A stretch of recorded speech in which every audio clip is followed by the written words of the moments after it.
Hello friends, welcome to my channel Pradeep Paraswani. Join us and stay connected for regular motivation, education and very refreshing life talks. आज हम बात करेंगे एक topic पर कि how to revise your subjects. बहुत ध्यान से सुने, वीडियो को बिल्कुल अंत तक देखें। हेलो माय डियर स्टूडेंट्स, बहुत ध्यान से मेरी बात सुनो। देखो, आप सब लोग साल के 10 महीने बिल्कुल वेस्ट कर देते हो, कभी ये बहाना कभी वो ये बहाना। बहानेबाजी में कुछ नहीं रखा है, सब कुछ आप लोगों को करना है और इस वक्त बहुत कम समय बचा है आपके पास फाइनल एग्जाम्स की तैयारी के लिए। तो देखो, सिर्फ समझने से कुछ नहीं होता है, समझना सिर्फ एक बहाना है टाइम पास करने का। जब तक आप घर पे तसल्ली से बैठ के 3 घंटे की रिवीजन का टाइम टेबल नहीं बनाओगे ना, तब तक आप अच्छे मार्क्स ला ही नहीं सकते हो। डेली 3 घंटे याद करने का टाइम टेबल बहुत जरूरी है आप सबके लिए।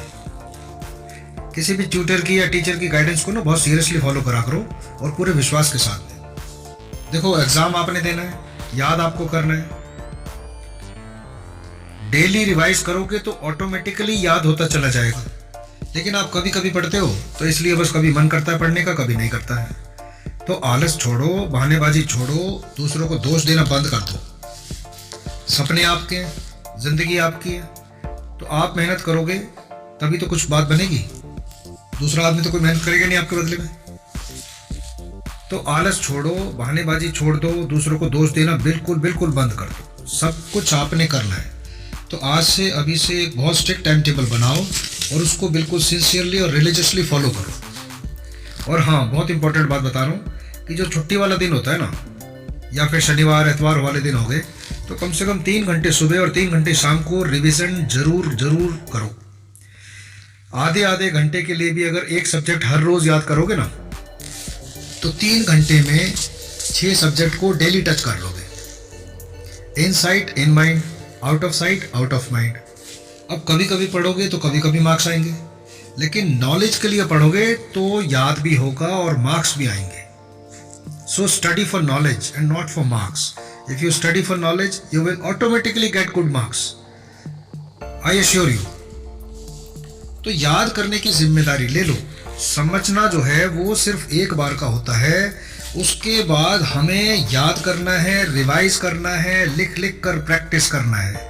अब तुम लोग सिर्फ समझने पे अटक जाते हो कि ये समझ नहीं आ रहा है। उसके बाद क्या होता है, बहानेबाजी शुरू हो जाती है। तो याद करने का कोई सिस्टम ही नहीं सेट कर रखा है। 2 चीजें थोड़ी सी समझ में आ जाती हैं कि चलो जी अब टेस्ट लेके देखते हैं। टेस्ट कैसे दे लोगे? प्रैक्टिस आप लोग कर ही नहीं रहे बिल्कुल भी। तो जब तक रिवीजन नहीं कर रहे, जब तक याद नहीं कर रहे, तो आप एग्जाम कैसे दे सकते हो? और उससे भी बड़ी बात, 3 घंटे का पेपर होता है कि नहीं? तो 3 घंटे के पेपर में आप 2.5 घंटे तो लिखोगे। अब आप खुद से अपने आप से एक बात पूछो कि भाई किस दिन मैं 2.5 घंटे लगातार लिखा हूँ किसी भी टॉपिक को, किसी भी सब्जेक्ट को, किसी भी क्वेश्चन आंसर्स को या मैथमेटिक्स के सम्स को। कभी 2.5 घंटे ढंग से बैठे हो घर पे रिवीजन के नाम का? क्या लिखते रहते हो?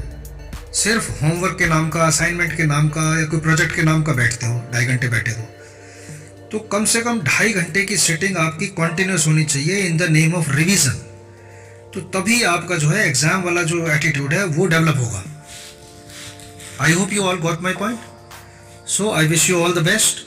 Please work hard. बिल्कुल सही टाइम है। अब से भी शुरू करोगे ना सिंसियरली, तो बहुत बड़ा रिजल्ट आएगा, बहुत अच्छा रिजल्ट आएगा। और ये 10th क्लास का बेस जो है, ये रिजल्ट, ये मार्क्स, ये हर जगह पे काउंट होंगे। कल को आप कोई भी एग्जाम दोगे तो सबसे पहले यही पूछा जाएगा कि 10th में क्या ग्रेड्स थे, 12th में क्या ग्रेड्स थे। 10th में अच्छे मार्क्स आएंगे तो हो सकता है कि 12th के लिए कोई और अच्छा स्कूल मिल जाए, और 12th में अच्छे मार्क्स आएंगे तो हो सकता है कि बहुत अच्छा कॉलेज आपको मिले, जहाँ से आपका कैरियर बढ़िया से शूटअप कर जाए और आपकी लाइफ में बहुत बढ़िया मज़ा आ जाए एकदम। So work hard all of you, all the best. और हाँ देखो, एक बार फिर बात बोल रहा हूँ मैं, जितना याद करोगे ना उतना ही रिजल्ट आएगा। तो इसलिए मेन जो एम्फेसिस है वो याद करने पे डालो। याद कैसे कर रहे हैं, ठीक है? So all the best once again. Thanks for watching. God bless us all. Goodbye. Take care. Love you all. जय भारत, जय हिंद, वंदे मातरम।